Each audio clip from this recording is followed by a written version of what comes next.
I'd like to call this meeting of Monticello City Council order. Would you please rise and join me in reciting the pledge? I pledge allegiance to the flag of the United States of America and to the republic for which it stands, one nation, under God, indivisible, with liberty and justice for all. Rodney, would you lead us in prayer this evening? So Father, once again, we're together to look at stuff and to make plans and to do things as wisely as we know possible. Be with us, lead us, and guide us. And we love you and praise your name. Amen? Amen. Roll call, please.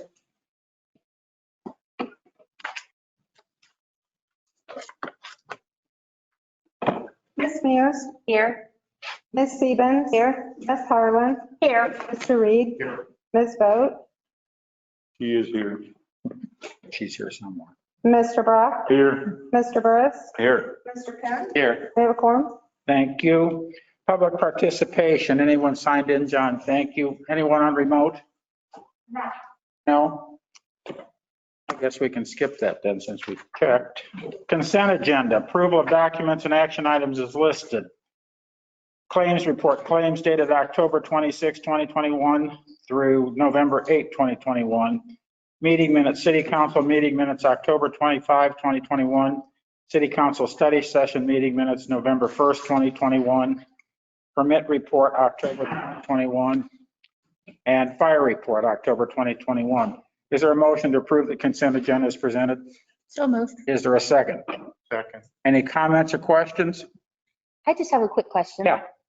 And I think I've asked it before. It's just, I don't think I understood it really. The ambulance support that we do yearly, what all does that involve or what does that entail?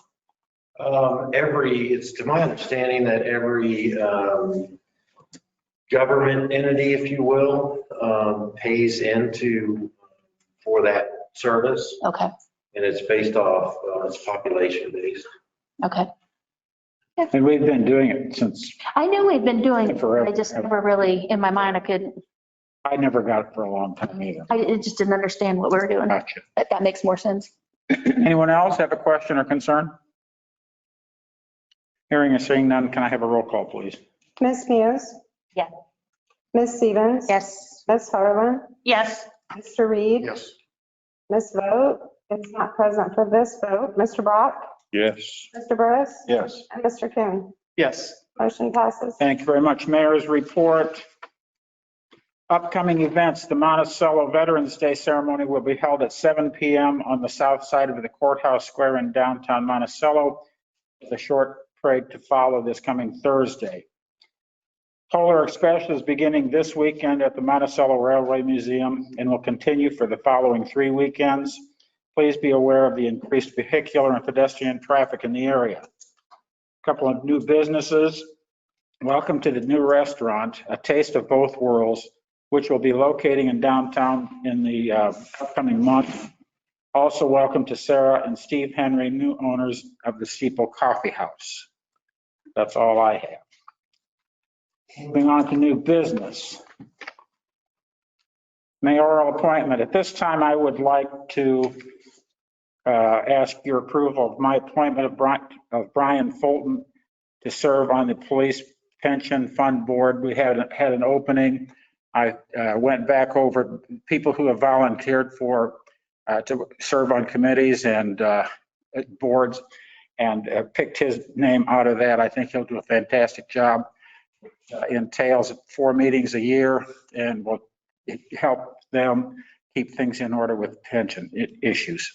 So I would appreciate a motion to approve his appointment.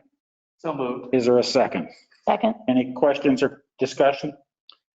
Hearing or seeing none. Roll call, please. Ms. Muse? Yes. Ms. Stevens? Yes. Ms. Harlan? Yes. Mr. Reed? Yes. Mr. Brock? Yes. Mr. Burris? Yes. Mr. Coon? Yes. Motion passes. Thank you. Resolution 2021-61, a resolution regarding social media policies. Terry?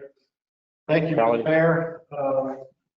Looking back through old records, we saw, currently we do not have any policies in place, but there was some discussion back in 14, but no action taken. So I asked one of the attorneys at Ansel Blank, Dan Boland, to draft a policy on our behalf.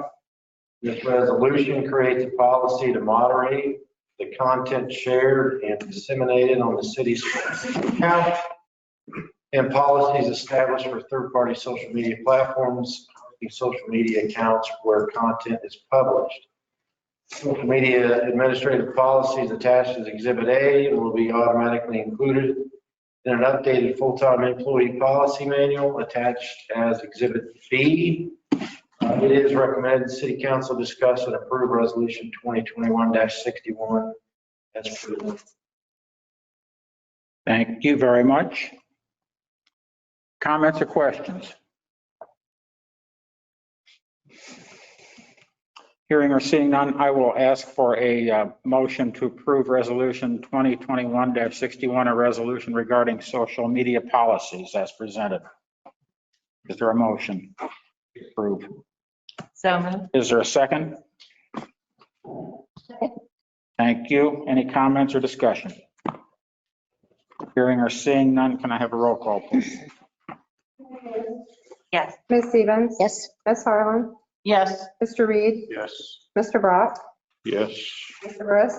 Yes. Mr. Coon? Yes. Motion passes. Thank you very much. Moving on to moving on to City of Monticello Ward map discussion only. Terry?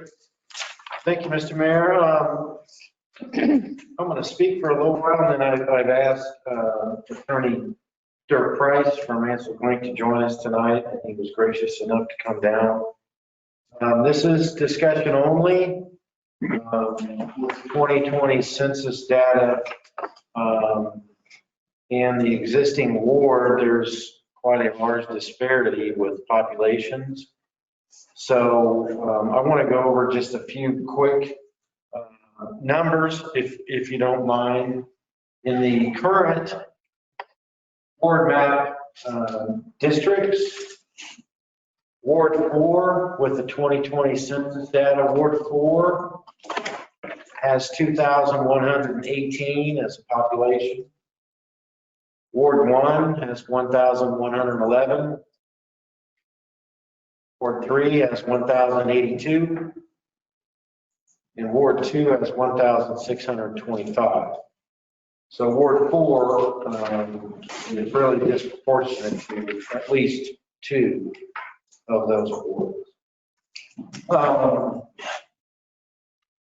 With the current, and this is just proposed boundary map, presented, Ward 1 would be considered that north half, if you will. That population would be 1,480. Ward 3, we call that the south half, would be 1,486. Ward 2 is kind of situated as the east half, would be 1,508. And Ward 4, the west half, if you will, would be 1,467.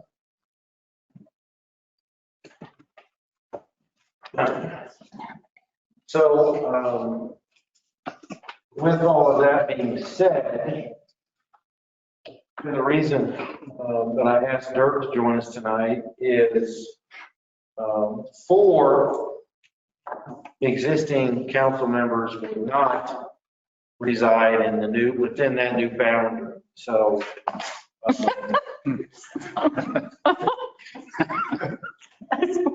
Oh, it gets better.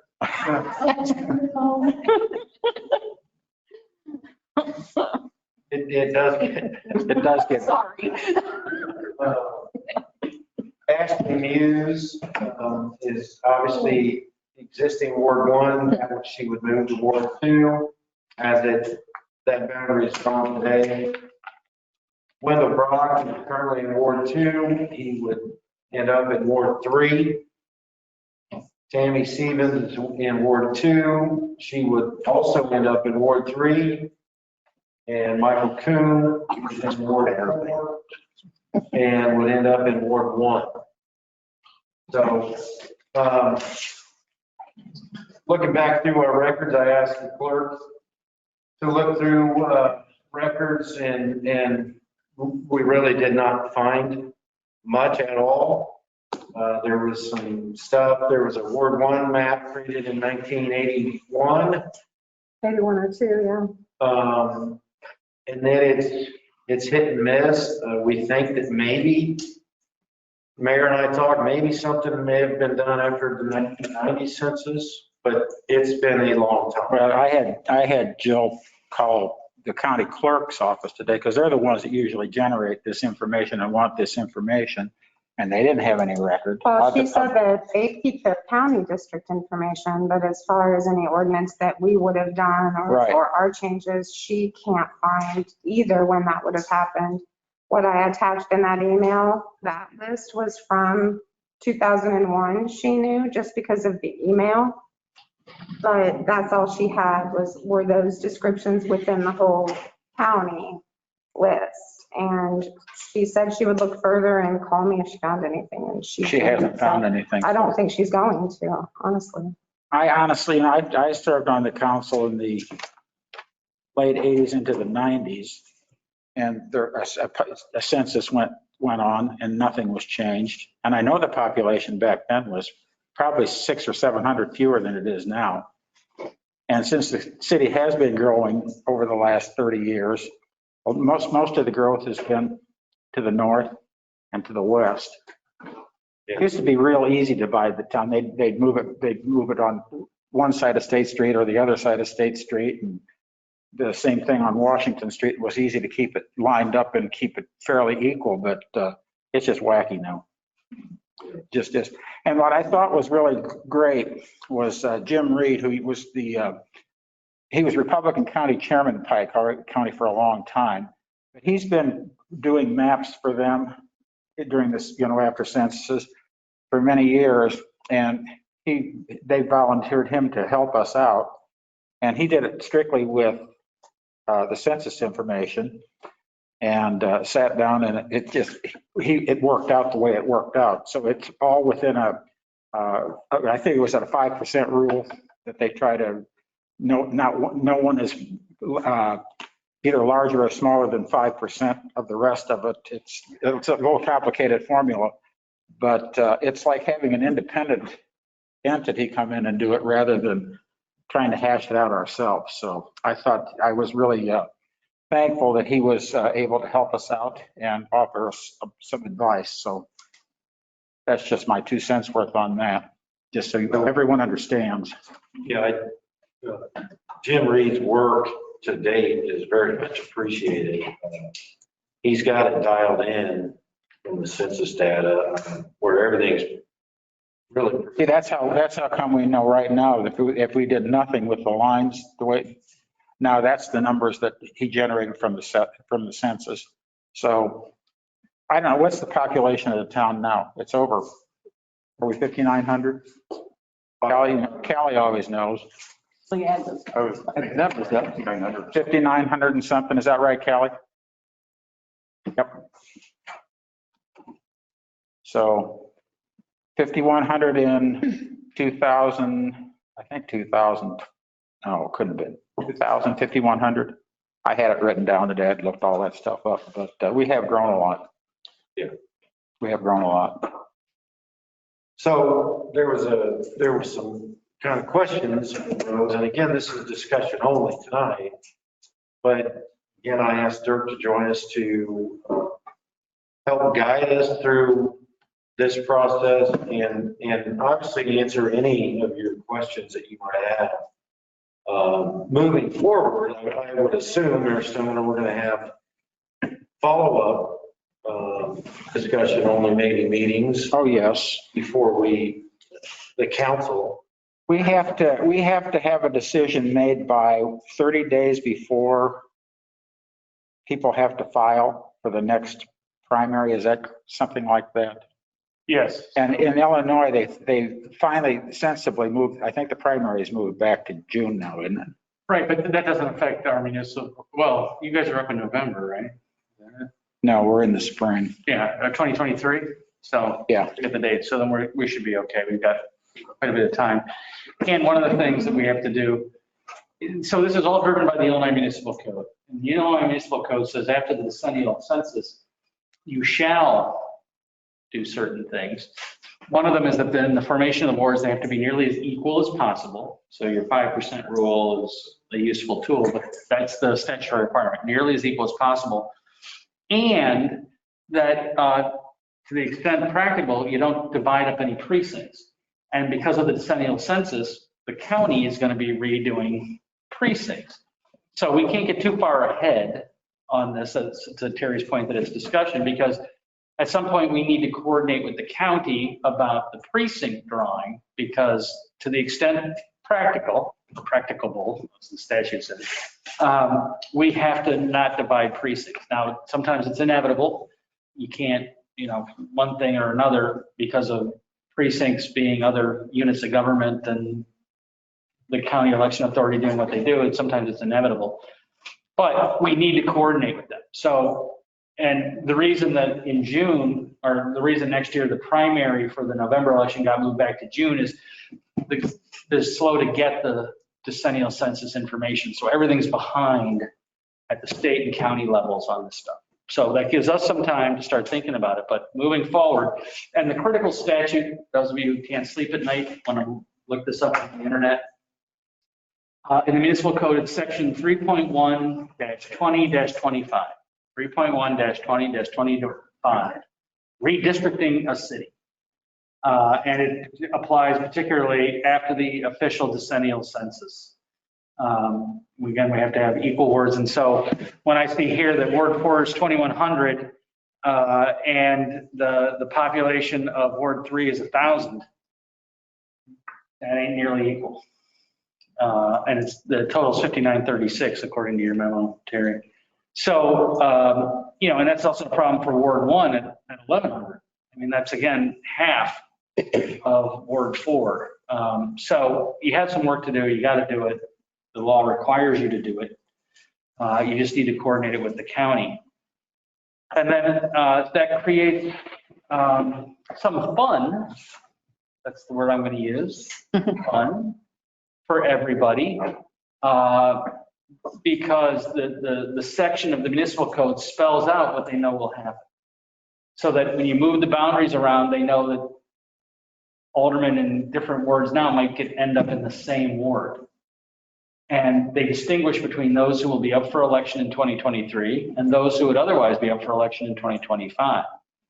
And this section of the law is an exception to the general rule that you get to hold the full term of your office and it's an inviolable right. That is violated here, though, and we know that this will happen. For those of you up in 2025, I'm going to start there because that's the one that's most predictable. As explained, what's that? It's this half of the room.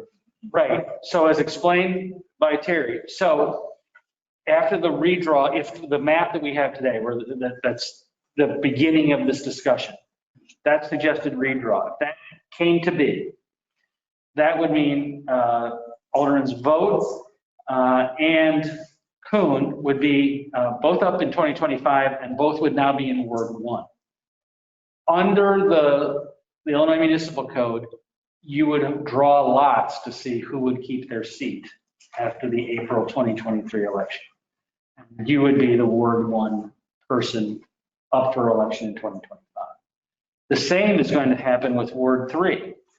Aldermans Burris and Wendell Brock would draw lots to see who's going to be up in 2025 and who would keep it. As for the other wards, then there'll be both a 2-year and a 4-year seat that would be available because we don't have this problem the other 2025s in wards 2 and 4, they would keep that. So that would be, there is nobody in Ward 4 proposed that has a 2025 seat. And Ward 2, then nobody has so there'd be a 2-year and a 4-year seat in 2 and 4. For those of you who are up in 2023, we have to wait to see where the final one is, because you can run in any ward that took a part of the ward you used to be in. So some of you might, depending on how the map gets redrawn, could choose among 3 wards that you could run if you wanted to. Not just the one you're living in, but among 3. And then when you're up in 2027, you have to run in the ward that you live in. But in this first one in 2023, the current ward, if it gets divided up in any way, so if Ward 2 gets divided up. Time is killed. Terry hung the clock in here like he did. Time. Thank you, Terry, because now nobody's going to be able to check my bill.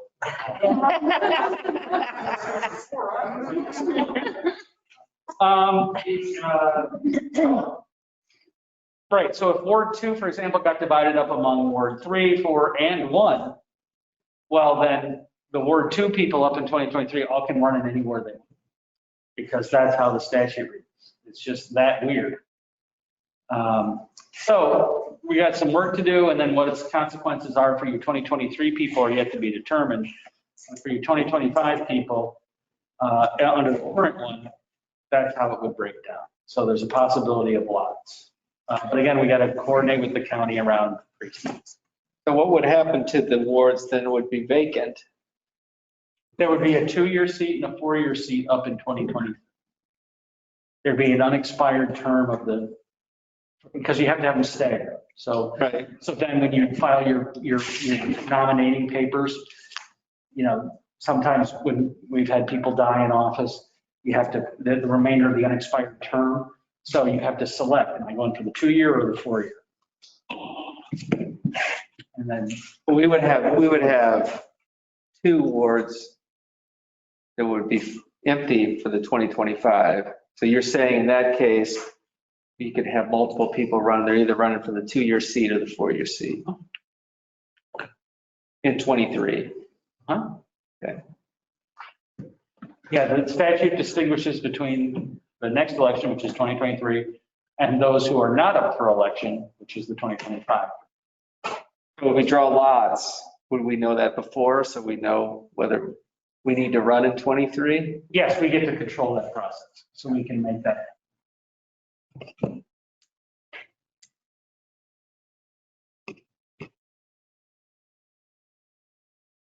This is the quietest. It's very weird. Well, it's such good news. Yeah. And we have to do it. Pretty much, right? I mean, because of That is a requirement of the Illinois Municipal Code that you have nearly equal. I don't know. sit here with a straight face and tell you 2,100 is nearly equal to 1,000. I don't know how they got away with not ever adjusting. Well, They did. the inertia of the county, I would tell you, is probably the usual thing. The county doesn't want to adjust precincts if they can avoid it. And so, But I don't think, when we talked about that with Jim, that has we have no impact on the way those precincts are drawn, do we? I think Jim said that all of Monticello We're in one precinct. is in one precinct.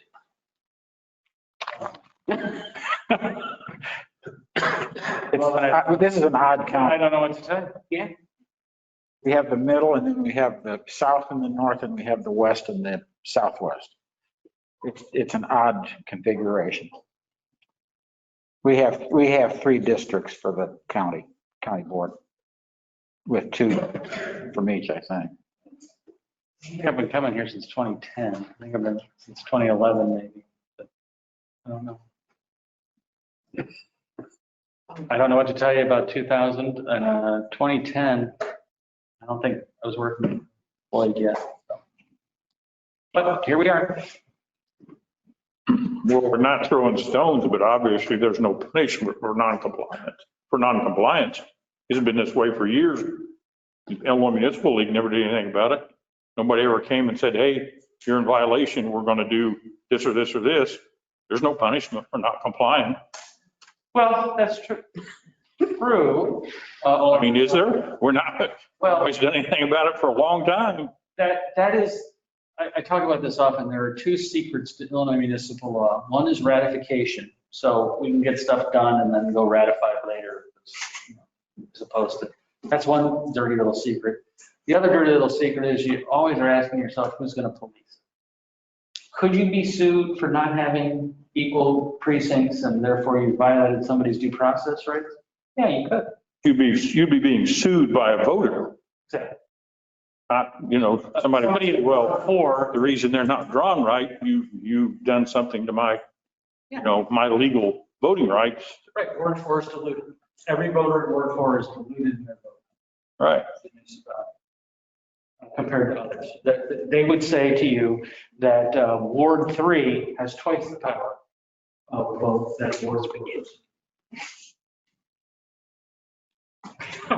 You can say that, but that's not true. Well, except. We have two councilmen in each ward and they're all represented equally and they all vote equally. There's no, if one ward had 3 and the other one had 1 and one had 5 and one, I can see that. But we've always had 2 for each ward and. That's prescribed by law too, though, isn't it? Yeah, it does say you shall do it, and you also goes to comply with the law, so it says you shall do it. The fact that nobody sued you to make you do it, that's different. But I mean, this touches on a general problem also is, the House of Representatives nationally is done by population, whereas the Senate, is equal, doesn't matter how much the population is. So that therein lies the problem, like they say, California, New York, or even Illinois, we only have 2 senators each. And then there can be as many as 10 states to equal the population of Illinois, and that's 20 votes compared to our 2.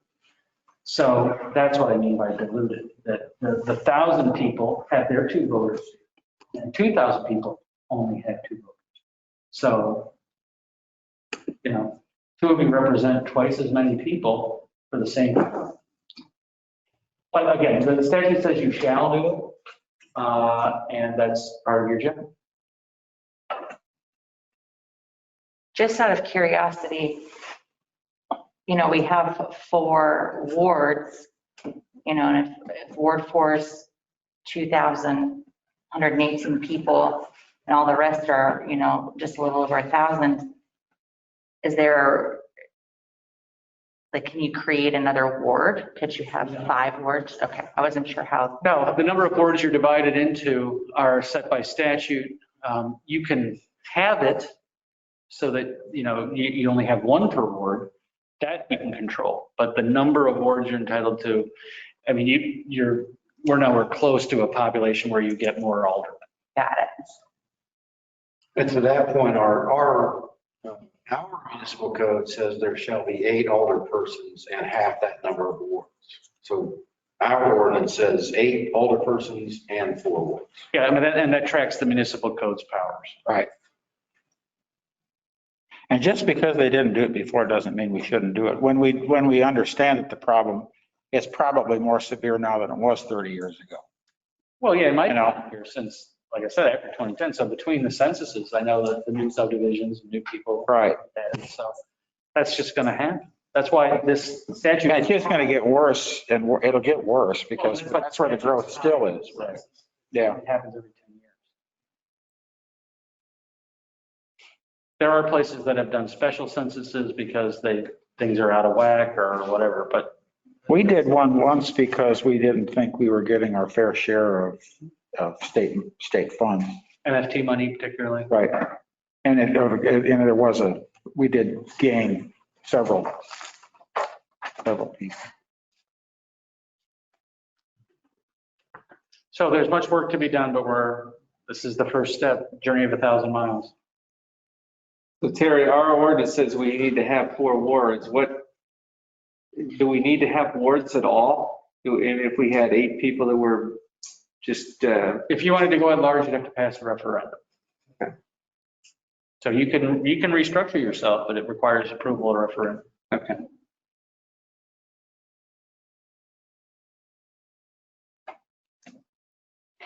And even then, your choices aren't unlimited. And if you wanted to all be at large, not sure you could do that Okay. as a city.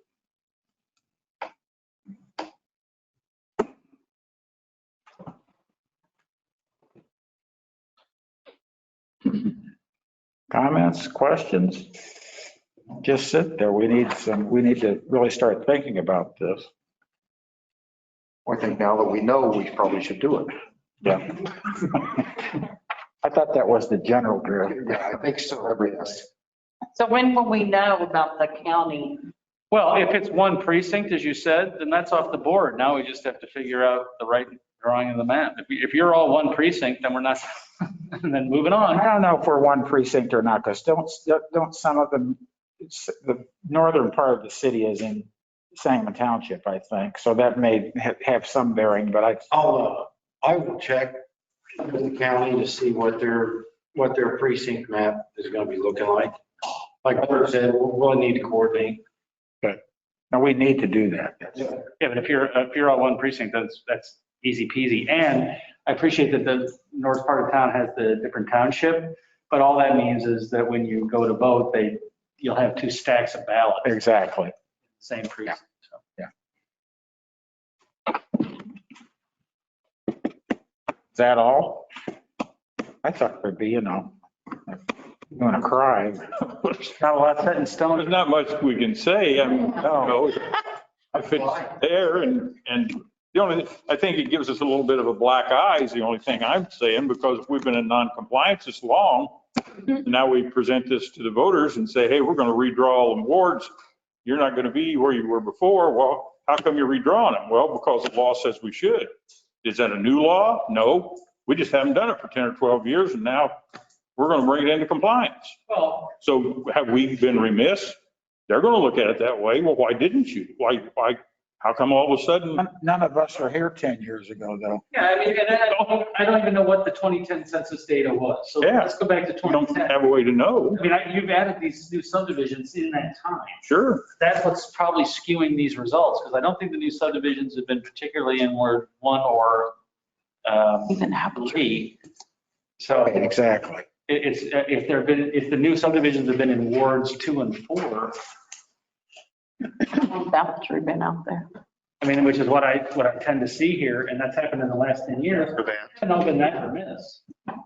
And It's just. So the north end of town and the west end of town ago is the last time this has been in. Might has been done, right? Yeah, this is what, I mean, 10 years ago, it might have come up, but I don't know. It's not something that we need to look at every year. It's after the census and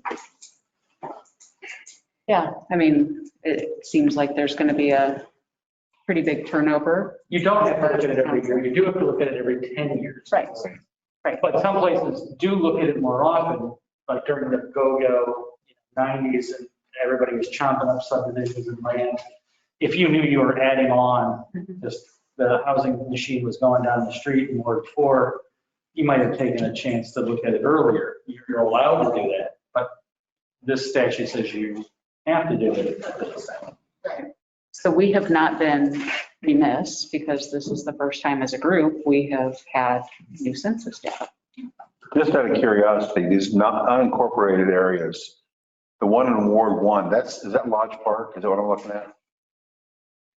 That is Troy Phillips. That's Troy Phillips, okay.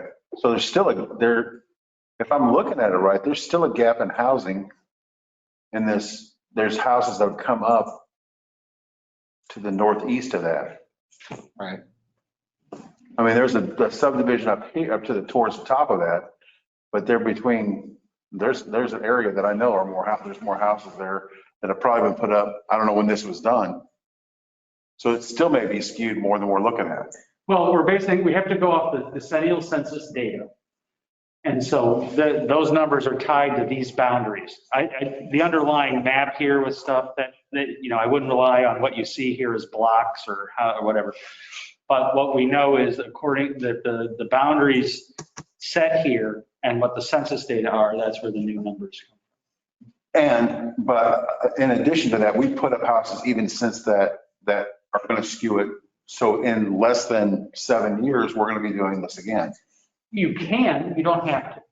You get to wait until the decennial, because it throws everybody into chaos. Right, to the next census. So in the next census, we're liable to do this again. Yes, that's the idea. That's why we do it every. So what I'm proposing is, what if we did something where we can figure out exactly where that is so we can avoid doing it the next time? You can't. You can't. You have to base it on how many people you have according to the census data. Well, that's kind of dumb. Well, I hear everything you're saying, but if you had a perfect dartboard, every builder would be at your door asking you, where should I build a house? I understand, but Rodney, that, I mentioned that 5% thing. I get that. That's part of that equation because we're anticipating growth to be north Yeah, and west, I guess. I can't think of anything else that's That's happening. I know we can't predict, but we all know that that's our only shot. yeah, sure looks. Monticello is going to grow north and east, or it's going to grow south and west. It's not going to grow any other way. When it does, we'll come back. That's, so it's going to be what's potentially Ward 1 and what's potentially Ward 4 is the only place you're going to get growth. You're not going to get growth anywhere else. Because we don't have housing lots. We don't have a place to build there. That's not going to become residential area. Well, I mean, that's why they redraw our state reps and our state senators every 10 years. If there's going to be a populational increase, it's going to increase there and there, And not that I'm not picking or choosing. If we got to redraw them, we got to redraw them. But, it's what it is. Well, we're just going to be back on the schedule the way the schedule, we'll just operate that way in the future. We'll operate now and then we'll continue to operate that way, which is what we should have been doing all along. I mean, it really doesn't cost anything to redraw the maps. I mean, it's a little inconvenient for some people because you do get moved from ward to ward, but you still have your right to vote. You still, have choices you can So make. nobody charges us to draw these maps. No. Did they charge us a nickel? I've not received a bill from Jim Reed. It's gratis. I know it is. It's a good problem. Our town is growing. Exactly. Not all towns are in that situation. They're seeing a decline in population. So while it's frustrating, it's inconvenient.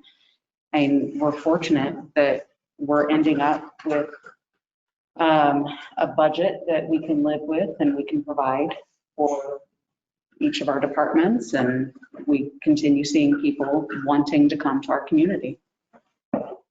Exactly. We're healthy. That's what that indicates. We're healthy.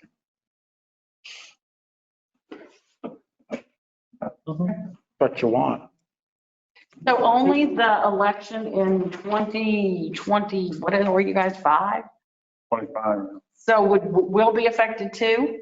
Yes, but exactly how, I don't know yet. Okay. Because it says you get to run for any ward of which your former ward was taken apart. So you could run in too, I think. right, you can run in your old one or your new one. And if your old ward was also put into a third different ward, then you can run in. There's a piece from somewhere else. You have possibility of running in 2, at least 2, possibly 3. Would that apply to folks on this side that if you lose the lot, then that privilege still, that's. If you lose the lottery, you have to run where you live. Okay. 2025, you have to run where you live, or 2027. 2025, you have to run where you live. The 2023s have to run where they live in And then 2027. they have to run in 2027 where they live. But the 2025s, if you lose the lot and you decide to run in 2023, in that case, you only can run in where you live. Right. It's only the people that have been on the council, that are currently on the council, that get that option. I think that's right. Well, they're on the council too. The rules are different. Right, but their term is up in 2023. Right. So somebody who's not on council now, if they decide they want to run for an alderman spot, they don't get that same privilege. No. Thank you for the clarification. That was good. It's, again, a great problem. None of us want to lose of these council members. And essentially, that's what you're telling us, is that here in the next 4 years, we're going to see a different Monticello City Council. And, again, good problem to have because not all towns have people who want to keep together. I mean, the two that lose the lot and then run in the wards where they live for the 2023 spot. Right. And get back, they just might, Wendy would have a different ward. Let's say you lose the lottery, you ran again in your new ward, win, you're here representing Ward 3. But they still won't both be here. What do you mean? So if he wins Ward 3, At the 2023 seat, one of the things he's able to that. oh. They won't be Get it all figured out again. That's only if I'd lose. That's only if I'd lose. Whatever in your favor. But if any of them are in a ward that got part of it into Ward 2, they can run for his also. So. Terry, we'll need pick. That's only if you lose. I'm telling you what. It's to them, depending on Some of us are. I'm not up until 25. Cam is up. if you win the drawing, yes, you don't run I'm again. just- You have a, That's where we're confused because we're talking about the drawing. They're in 23, we're in 25, so there's got to be a drawing before they go up, is that what you're saying? Yeah. About what we did? We'd have to know if we need to run again. Okay. If you lose the lottery, then you're off. And then you decide whether you want to. But I don't have 25. So again, so. This is easier. I think it's It's kind of easy. You're going to be 3 proposed, Alderman Broxton, 3 proposed, and so is Alderman Burrs, right? So they whatever we do. And let's say Alderman Burrs wins. So now, Alderman Burrs then stays as the 2025 Ward 3 person. And Alderman Brock has to run for Ward 3 against whoever else is running for Ward 3. Right. And then that would take you to 2027. That would be Tammy. Well, it depends. Let's take. I can run. Ward 2 existing. If Ward 2 is moved, do we know how Ward 2 is getting redivided? You're coming in. Tammy could run either. Right. 2 or 3. I can run in 2 or 3, but I would run against Cam or I'd run against Ashley. And I could have run in And then- 1 or 2. And that would throw people in the mix. But by 2027, everybody's only. 2 or 4, not 1. It's, Doing. yeah. Holy moly. In a way, it doesn't seem fair because for us, it'd be nice to have that same option where we could run, where we live or where. But That's just the way that's just. Legislature broke it down. They distinguished between the 2 groups. Holy moly. And it works kind of oddly for Tammy and I because the redraw is down Robert Webb. We both live south of Robert Webb, virtually 3 houses apart. We both live on the same street, a half a block south of Robert Webb. So, you know, we're both in, we're the 2 Ward 2 aldermen, and we live 3 houses away from each other on the same street. So it's not like, you know, Rod lives here and the other alderman lives 8 blocks away somewhere else.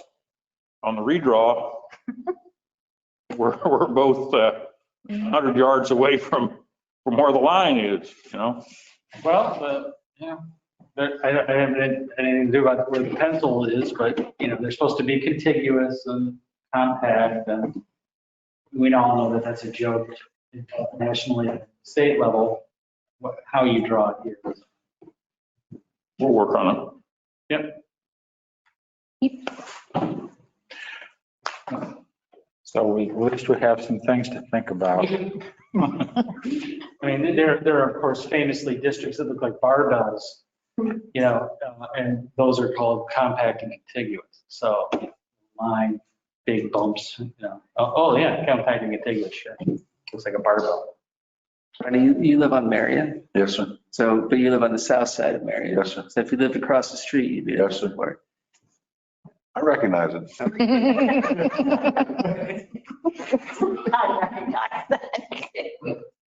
Oh, fun. Yeah, something.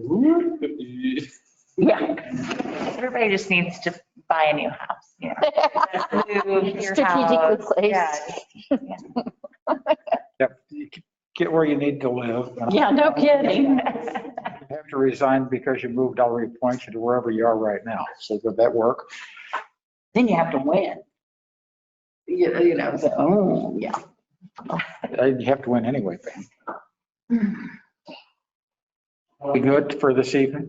Have we muddied the water enough, or we need to get on to, other matters like budget?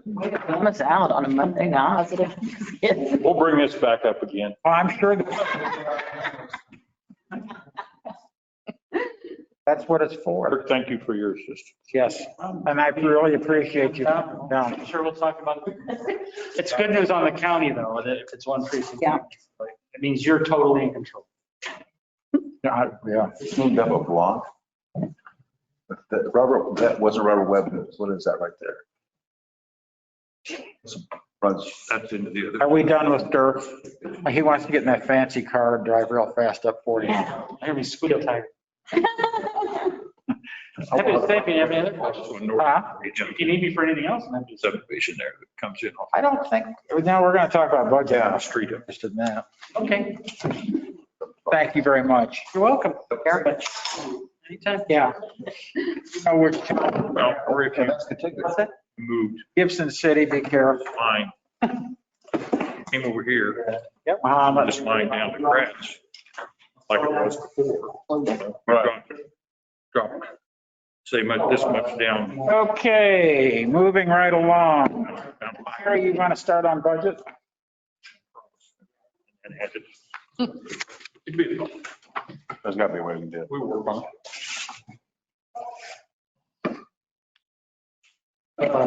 Thank you, Mr. Mayor. We have got some numbers. I said last study session, we were waiting on some motor fuel tax numbers.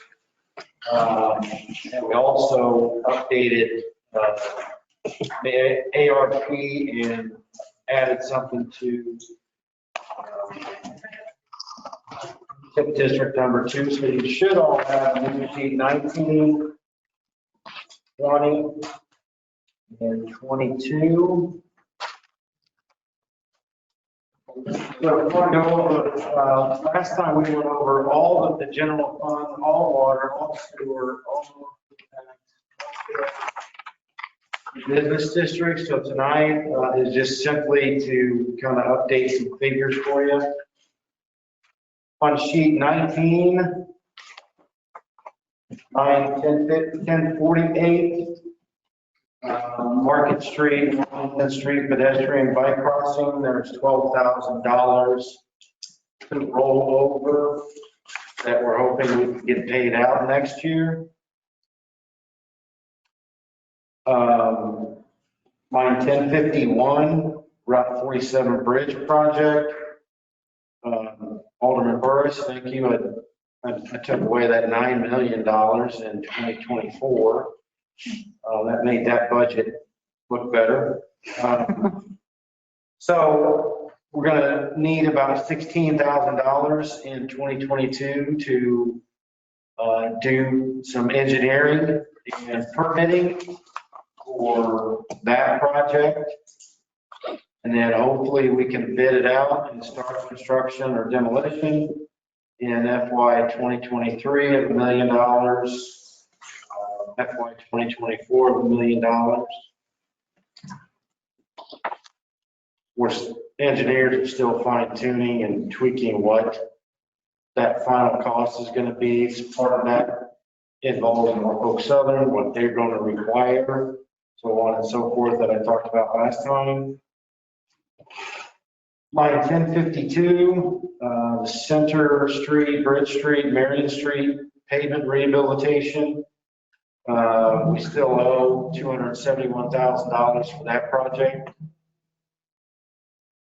I believe that's payback for the STU federal money.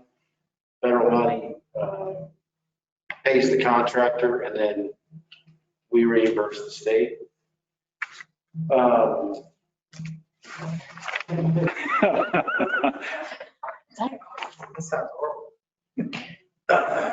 It goes real fast. Line 1054 Sage Drive, project down by the school, we still have that $7,000 in retainage from that project. We're waiting on some material certifications. Line 1056, Livingston Street Engineering, that $110,000, they didn't get it all done this year, so we're gonna need $20,000 for next year, and then the Grant Street Engineering will need $75,000 for next year. Maura helped me today. The motor fuel tax, we've always wanted to be, stay north of that $4 million remaining, being in the red, $101,000. With the latest numbers, it looks like we're still north of $4 million left in the NFT reserves. Page 20, line 1095. We had $30,000 in there for a project, but we realized that with today's struggles, we need to add about $18,000 to $20,000 from tip 2 as reimbursement of the building improvement grants from the business district of those properties on the north side of Washington Street between Charter Street and State Street. They were redoing those roofs, if you recall, from earlier this year.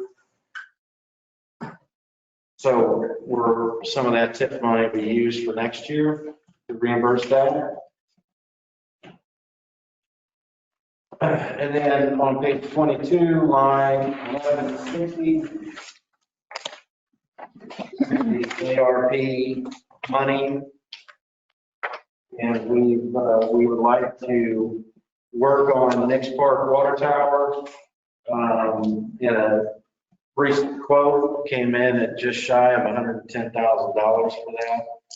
It's a program over a number of years to rehabilitate this tank. I don't know if it's 1931 tank or something. It's an old tank.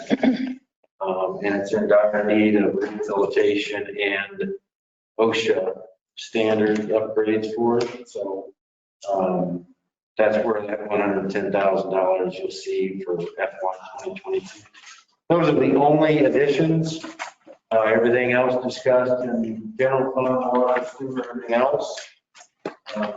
What we talked about last Monday.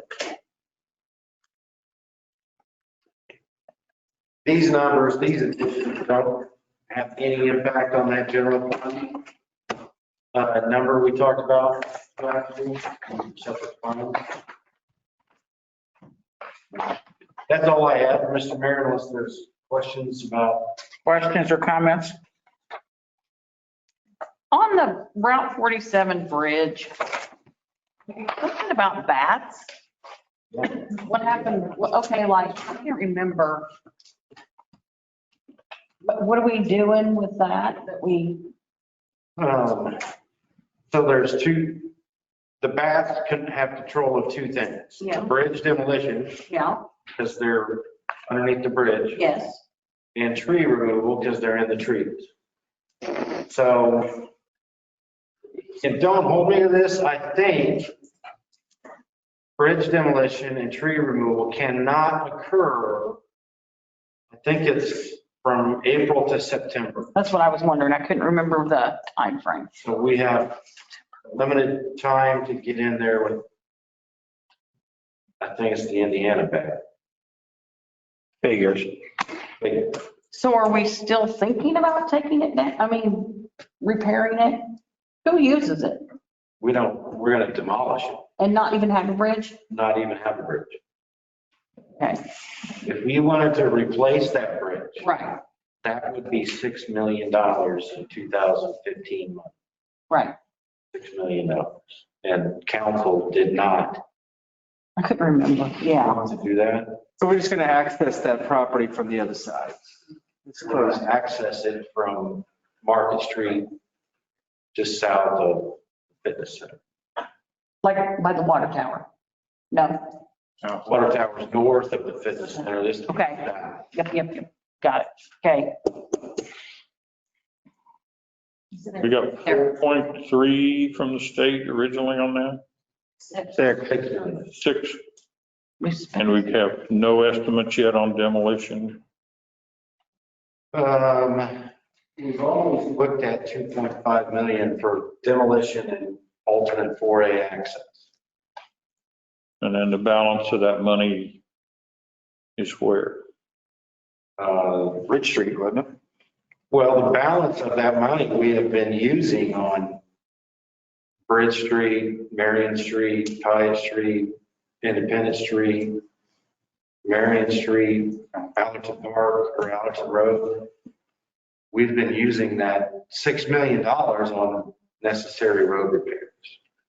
And we have we still have around, you said we still have 4 million or we're lower than 4 million? This, in the red of $101,000, we should still be north of $4 million in that fee reserve. Okay. It's always, that's kind of been the benchmark where we wanted to not dip below. So we've used 2 million on those projects that you were just naming. Right. I knew that. Okay. I was just telling Wendell that too, like, yeah. This was probably discussed before my time. You said there are bats, isn't like flying bats. Yeah. Endangered bats or something like that. wouldn't it? Endangered. So if we could just, do what Austin, Texas has done with their bat population and make it a spectacle, have people come, I'm just teasing. At the bridge that you can go stand and see all the bats fly out of. Are we still, You could make it a money-making opportunity. Come see the bats of Indiana. Yeah. So the state of Illinois owns that bridge and they did a jurisdictional transfer. And the city accepted that bridge. And then IDOT came back early next year and condemned. And so it's yours and here's $6 million. Okay. And then we got that condemnation letter.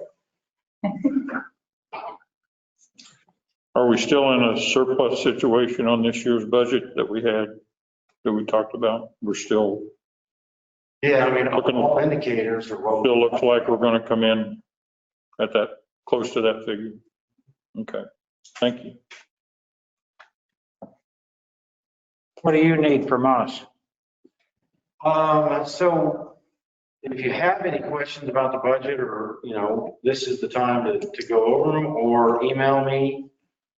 We'll be looking at November 22nd, the next city council meeting for the truth taxation hearing that we go over the tax levy, special service area 3 and 4. Establish, what we're going to do and then pass that resolution. And we can pass this in December. And then I've not heard any questions or anything, so we're on schedule to pass this the first council meeting in December. Okay. That Stands up. Yeah, that's a good plan. Anything else on budget? I thought the process was super this year, Terry. I really commend you and all of the alder persons for their hard work, Maura, all the department heads, all of your efforts. Thank you, definitely a team. Yes, it was. Yes, it was. Okay, we'll move on to Alderman's reports now. You want to start, Mary? Nothing tonight. Kendall? Only two quick things, I guess. I think I want to commend the street department guys for what they've done in trying to cold patch a number of the potholes up and down some of our major thoroughfares. Even though it's not my ward, I'm upset about the condition of State Street. I think that's a thoroughfare in our town that comes up in every piece of written literature about Monticello, and the street's in terrible condition. It needs to be resurfaced from one end to the other, and we need to look at that sometime. They're doing the best they can. If we have a hard winter this year, it's going to be in even worse shape. I have also, while I'm still in Ward 2 and while the lines are still where they're at, I have had other people approach me again about the situation with parking on two sides of Chaucer, and I believe we need to address that. I don't believe cars should be parked on both sides of that street. We need to move it either all to the east or all to the west. It's an obstacle course. It's bad, and I think if we look at it, I'm not big in traffic studies or whatever, but a lot of people are using that street instead of coming on into town to go south on Pyatt or south on Buchanan. They are turning as soon as they come in Monticello Road onto Chaucer, jumping over to Robert Webb, and then going from there on west. And I think it's increased. The traffic flow there is not people that live there. It's not even people that live in that subdivision. It's people that are trying to get off of Washington Street as quickly as possible and get south. And you've all driven it. I'm not speaking to anybody here that hasn't done it. And you go up and down there. Now it's dark earlier. The kids sometimes, I guess they're home at 4:30, but I don't know, but people are walking there and you're driving up and down that street like this. And I just think we ought to address it sometime, not next week, but sometime, because I truly, like I say, I've had a couple more complaints about it, and I'm totally in agreement with them. I don't think it's right. Okay, that's all I got. Rodney, Nothing tonight. Michael, Nothing tonight. Thomas. Yeah, I believe it was the city crew I saw was out, I think with the brush hog, I think was trimming back on 90 Farm Road. I'm thinking it was their crew, and it really needed to be done along the side. So there was some blind spots on there, and some of the branches and things are hanging over the street. So I'm glad to see that got taken care of. Is leaf pickup going to be extended? We know the dates It just started this week, and Right. it's Tuesdays through leaf season. through leaf season. Leaf season's later this year. Right, so they'll go into December, sure, I'm sure. Okay, it'll start this tomorrow. Okay. Not affected by the closure of the landfill. That's my thought. Okay. Tammy, Nothing, Ashley, nothing. nothing? How about John Carter? Yes, just one thing, let you know, the two new officers will be starting on their own Saturday. So, full staff for a short period of time. We do have one guy that's going to be moving on to a different program, so. We're starting the hiring process again. Yeah, I was going to say, well, we need to get on it. There's no list, right? List right now. Thank you. John? Well, thank you, Mr. Mayor. We had an open house this month, part of convention month. So appreciate the turnout we had. About 300 hot dogs, we sold them all, we had to buy some more. So we had a good turnout. We had a good turnout. So very pleased with the participation from the top. We had some training this month too with Carl EMT on airway training, emergency situations. That was very helpful for us. We ran 45 calls this month, which is tops for this month, this year so far. Pretty busy month. We're at 343 calls for the year. We had one interesting call right here in the parking lot. We had a car fire right across from the city building. Got that out pretty quick, but that was, they were over at the haunted house, and I guess they went in and they came out and the car was open. So put that out. And so that was pretty interesting. And that's all I have. Okay, thank you very much. City Administrator, Terry? I have nothing tonight, Mr. Mayor.